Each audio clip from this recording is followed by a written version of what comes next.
గోవింద నవనీత చోర గోవింద పశుపాలక శ్రీ గోవింద పాపమునాశయ Govinda. Hi guys, welcome back to our channel Aradhya Satvik blogs అండి. ఇదైతే మా సెకండ్ వీక్ అండి పారిజాతగిరి గిరి ప్రదక్షిణ. చూడండి సన్ రైజ్ ఎంత బాగుందో. ఇది మార్నింగ్ 6:37 ఆ టైంకి అనమాట. సెకండ్ వీక్ ఇది. సెకండ్ థర్డ్ వీక్స్ కలవలకి వీడియో కింద పెడతానండి. శ్యామ గోవింద గోన పురుష గోవింద గోవింద గోవింద హరి గోవింద గోకులనందన గోవింద గోవింద హరి గోవింద గోకులనందన గోవింద. ఇది మా థర్డ్ వీక్ అండి.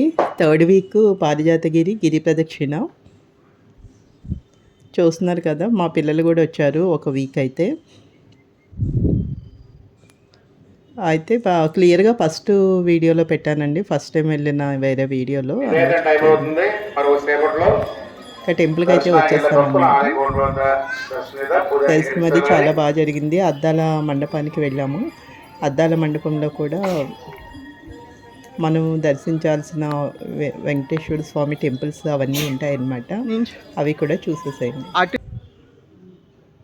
ఇవి ఉన్నాయి కదండి, మనకి ఇలా అద్దాల మండపం ఉంటుంది పైన. మీకు గోపురం చూపించాను కదా వైట్ది, ఆ లోపల ఉంటుందన్నమాట. స్టెప్స్తో పైకి వెళ్తే అక్కడ అవన్నీ టెంపుల్స్ ఉంటాయి. వెంకటేశ్వర స్వామి టెంపుల్స్ ఎక్కడెక్కడైతే ఉన్నాయో, మనం ఎక్కడ దర్శించాల్సి ఉందో అవన్నీ కూడా మనకి ఇలా డిస్ప్లేలో ఉంటాయి. ఇన్ఫర్మేటివ్గా ఉంటాయి, మనం ఏమేమి చూసామో ఇంకా ఏం చూడాలని. ఇదైతే పెద్ద తిరుపతి వెంకటేశ్వర స్వామి టెంపుల్. ఇదైతే వేదనారాయణ స్వామి టెంపుల్. నెక్స్ట్ ఇదైతే శ్రీకూర్మం స్వామివారి దేవస్థానం అండి, శ్రీకాకుళంలో ఉంటుంది. ఇది అయితే నేను దర్శనం చేసుకున్నాను. నెక్స్ట్ నరసింహస్వామి దేవస్థానము. నెక్స్ట్ లక్ష్మీ నరసింహస్వామి వారి దేవస్థానము సింహాచలం. ఇది కూడా నేను దర్శనం చేసుకున్నాను. వీటిలో నేను చాలా వరకు దర్శనం చేసుకున్నానండి.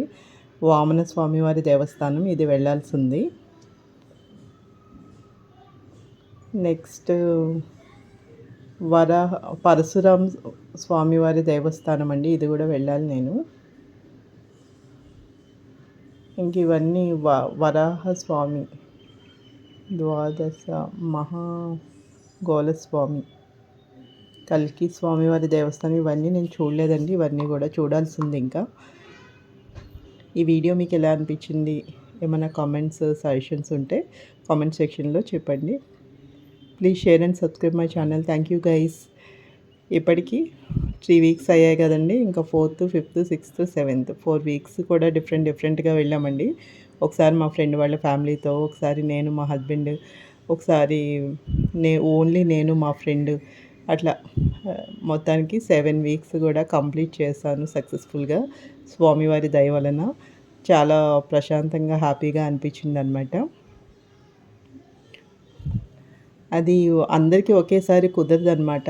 కొంచెం మందికి ఏవో ఒక అడ్లు వస్తూ ఉంటాయి, ఆగిపోతూ ఉంటారు, వేరే పని ఉంటుంది, అట్లా అనమాట. ఇంట్లో ఏమన్నా కుదరకపోవడం, దానివల్ల మిస్ అవుతూ ఉంటారు బ్యాచ్లో. అలా నేను మిస్ అయ్యాను. మిగతా వాళ్ళకి కూడా అవే ఎక్స్పీరియన్సెస్ ఉన్నాయి. అయితే నేను ఇంకా సపరేట్గా వెళ్ళామన్నమాట. ఓన్లీ నేను మా ఫ్రెండ్ వెళ్ళిన సందర్భాలు కూడా ఉన్నాయి. ఇంకా మొత్తానికి అయితే 7 వీక్స్ కంప్లీట్ అయ్యాయి. Please share and subscribe my channel. Thank you guys.